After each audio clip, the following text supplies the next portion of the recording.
खुशी recording studio बलुआहा।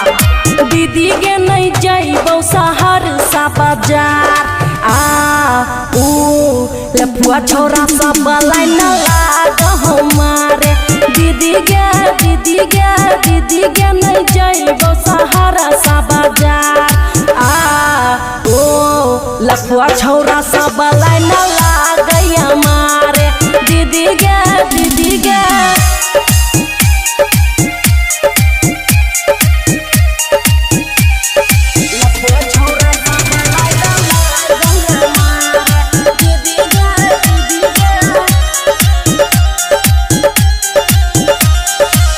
Tempo में बैठे तो उहो बैठ जाए छे, देखी पलट के ते उहो मर जाए छे। दीदी गा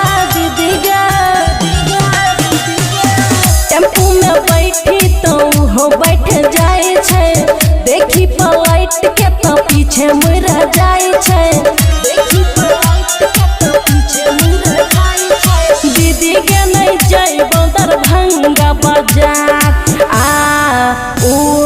लफुआ छोरा सब लाइन लाग हमारे। दीदी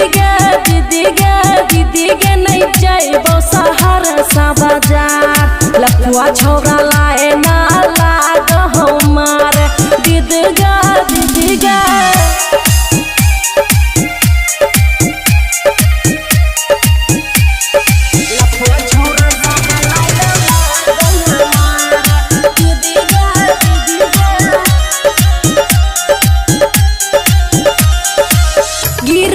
जाए महल पूरा बाजार के, पूर्णिया खगड़िया चाहे देवार के। दीदी गा हे गई गिरल जाया महल पूरा बाजार के, पूर्णिया खगड़िया चाहे देवार के।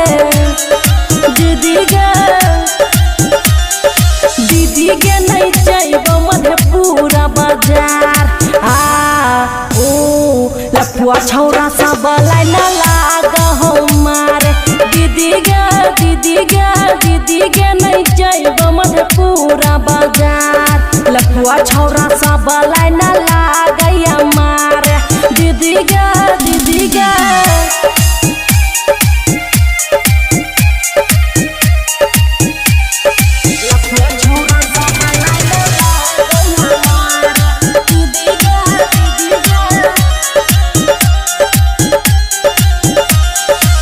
राइटर अनिल राजनगर दिखा के, नंदू अमन बलुआहा आब जाए के। राइटर अनिल राजनगर देखा के, नंदू अमन बलुआहा आब जाए के। खुशी कहे सबके सब छै गवारे लफुआ छोरा सब लाइन लाग हमारे। दीदी के नहीं जाइबो बिरल बाजार लफुआ छोरा सब लाइन लाग हमारे। दीदी गा